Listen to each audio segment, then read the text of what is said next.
கனிமவள கொள்ளையில அதிரடி காட்டுற கன்னியாகுமரி மாவட்ட எஸ்பியை மாத்தணும்னு தென் மாவட்டத்தை சேர்ந்த 2 பெரிய தலைகள் கோட்டையில அழுத்தம் கொடுக்கறாங்களாம்.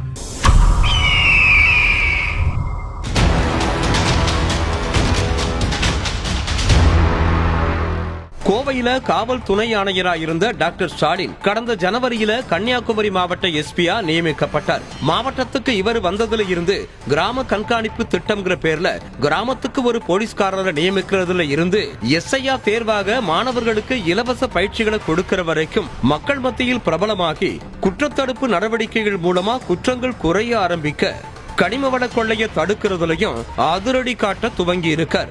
நெல்லை குமரியில இருந்து தொடர்ச்சியா கேரளாவுக்கு இரவு பகல்னு எல்லா நேரத்திலையும் கல் மணல் ஜல்லின்னு கனிம வளங்கள் குமரி மாவட்ட கேரளா எல்லை வழியா கடத்தப்படுறதாகவும் அதை தடுக்கணும்னு சமூக ஆர்வலர்கள் தொடர்ந்து கோரிக்கை வச்சுட்டு வந்தாங்க. இந்த நிலையில தான் மாவட்டத்துக்கு வந்த எஸ்பி டாக்டர் ஸ்டாலின் கேரளாவுக்கு பகல்ல கனிமங்களை கொண்டு போற லாரிகளுக்கு தடை விதிச்சு இரவு 10 மணிக்கு மேல தேவையான அனுமதியோட விதிகளுக்கு உட்பட்டு தான் லாரிகளை இயக்கணும்னு உத்தரவு போட இது குமரி நெல்லையில இருக்கிற ஆளும் கட்சி பெரும்புள்ளிகளுக்கு எரிச்சலை ஏற்படுத்தி இருக்கான். தேர்தல் நேரத்துல கல்லா கட்ட விடாம தடுக்கிறாருன்னு 2 அதிகாரமிக்க நபர்கள் குமரி எஸ்பியை மாத்துறதுக்கு கோட்டையில அழுத்தம் கொடுக்கறாங்களாம். எஸ்பியை மாத்தலன்னா தென் மாவட்ட தேர்தல் செலவுகளுக்கு எங்களால எதுவும் செய்ய முடியாதுன்னு செக் வைக்கிறாங்களாம்.